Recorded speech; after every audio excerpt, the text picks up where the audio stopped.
kinsa di ay kaatubangan sa Dios tinuod. Nauna sa tanan, givalue ka sa Ginoo tungod kay gibuhat kaniya according sa iyahang image. Open your Bibles. Genesis 1:27. Genesis 1:27.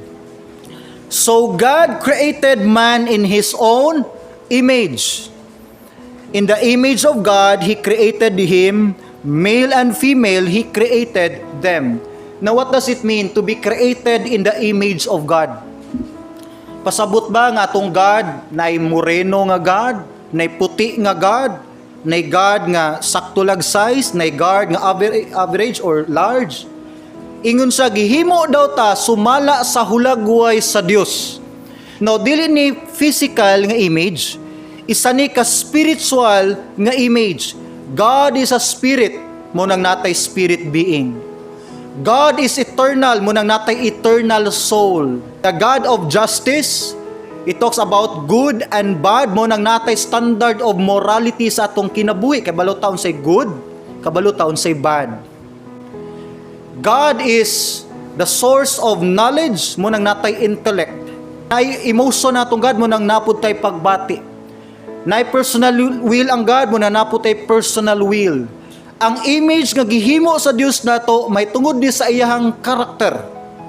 Munang nay something part sa atong life nga kita lang ang makasabot gyud sa Dios. Ang hayop dili kasabot sa Dios.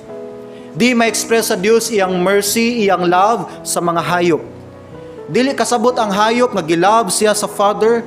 Di kasabot ang hayop nga gipakamatyan sa ni Christ. Di kasabot ang mga kahoy, ang mga planets, ang mga stars, galaxies, everything except lang sa tao. Kay ang tao natay human soul, natay spirit, ug tungod niya na mo nay channel nga ma-communicate sa Dios ang iyang will direkta ngadto sa imong kasing-kasing. Tungod sa imong kalag nasabtan nimo nga ikaw nagkinahanglan og Dios.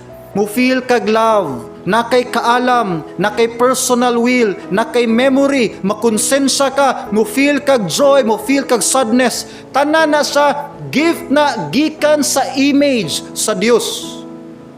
May imagine nimo kung gihimo ka sa Dios nga mananap, unsa ka kang mananapa? Basig isa kas mga bunhok. Basin isa kas mga tungaw. Bless ka kay isa ka katao. Ug ingon ng Ginoo, usa ka ka masterpiece. Sa tanang gibuhat sa Dios, ang tao mo'y pinaka-special. And therefore, deserving lang imong kaugalingon nga i-treat pud nimo nga special. Tanawa ang gingon ni Christ sa Matthew 10:29-31. Ingon ni Christ, "Are not 2 sparrows sold for a copper coin?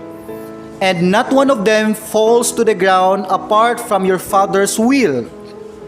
30. "But the very hairs of your head are all numbered. Do not fear, therefore. You are of more value than many sparrows." Unsa man ning sparrow? Mga langgam nga gagmay.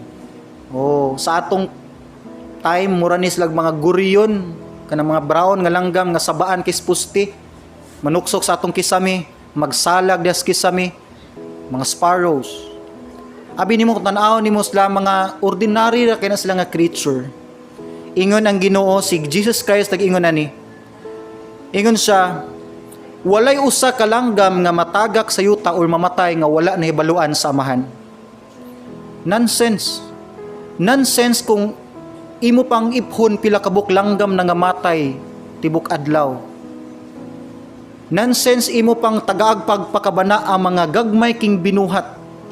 Pero ang point din ni Christ, kung atong Heavenly Father nagpakabana sa bisan sa mga ordinary kanyang creature, bisan iya pang ihap ang tanang mga langgam nga nangamatay, kung bisan sa mga simple nga mga butang o ordinary nga mga panghitabo, nagpakabana ang atong amahan sa langit, how much more sa iyahang mga kaanakan. Amen?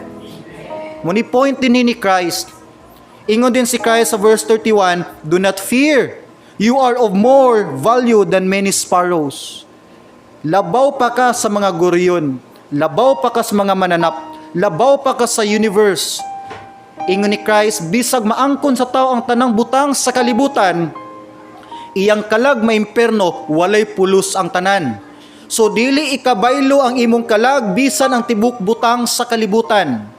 Ingon ang Psalms chapter 8, ingon ni David, Lord, giconsider na ko ang heavens, nagrefer na sa outer space, nagrefer na sa universe, galaxies, Milky Ways, tanang billion or trillions of stars sa universe.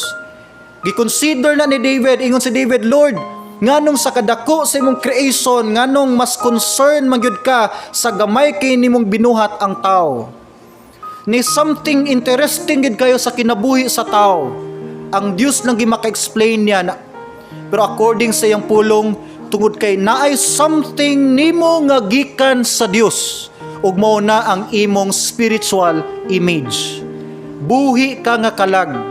Regardless imong status, physically, dato, pobre, inila, dili, tigulang, or bata, the same tagkalag at tubangan sa Dios. Walay buhi, walay pobre, walay masakiton nga kalag, precious ta tanan nga souls at tubangan sa Dios. And therefore, nagpakabana gyud sag maayo nimo.